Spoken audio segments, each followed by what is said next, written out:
Minister of the music.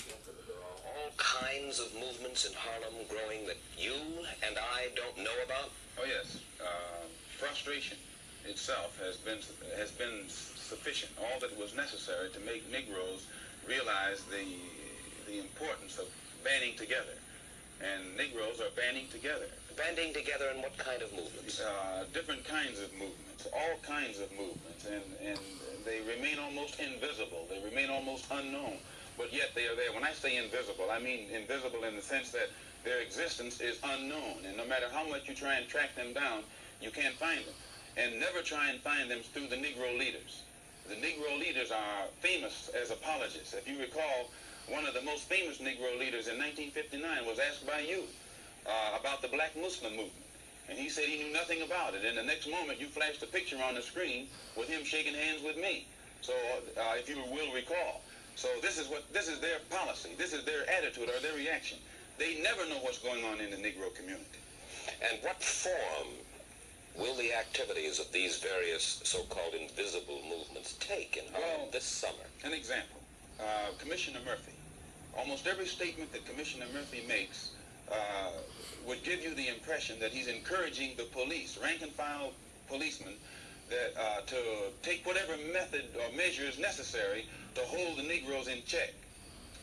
He feeds the type of statistics to the white public to make them think that Harlem is a complete criminal area, that everyone is prone toward violence.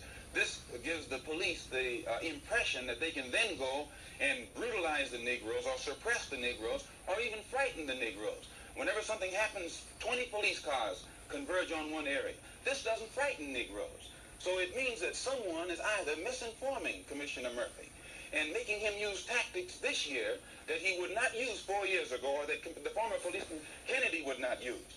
And this force that is so visible in the Harlem community creates a spirit of resentment in every Negro. They think they're living in a police state, and they become hostile toward the policeman.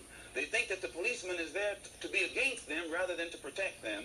And these thoughts, these frustrations, these apprehensions automatically are sufficient to make these Negroes begin to form means and ways to protect themselves in case the police themselves get too far out of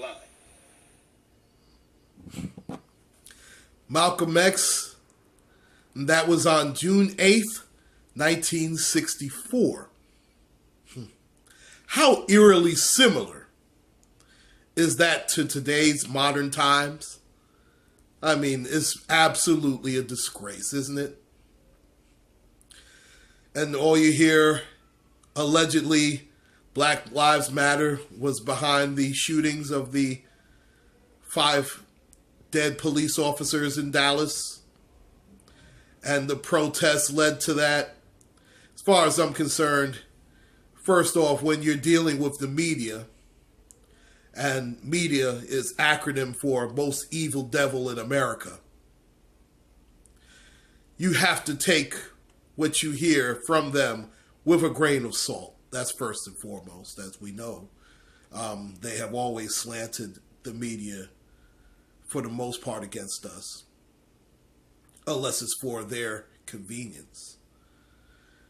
And furthermore, let's face it, a lot of people do things under the guise of something, just like I forgot who the clown was who killed the people in Orlando. That was, remember, allegedly a member of ISIS. Then comes to find out that this guy was a so-called Muslim who was struggling with his quote-unquote sexual identity.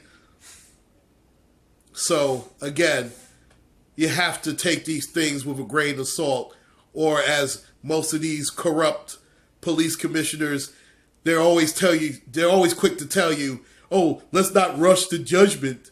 But that doesn't apply when it comes to killing us, when they rush to judgment to execute us. But when some of theirs go down, and again, I'm not condoning the killing of these police officers, not by any stretch of the imagination. But when they get killed, they don't worry about rush to judgment. They just worry about, oh, we need to kill this guy before he does anything else.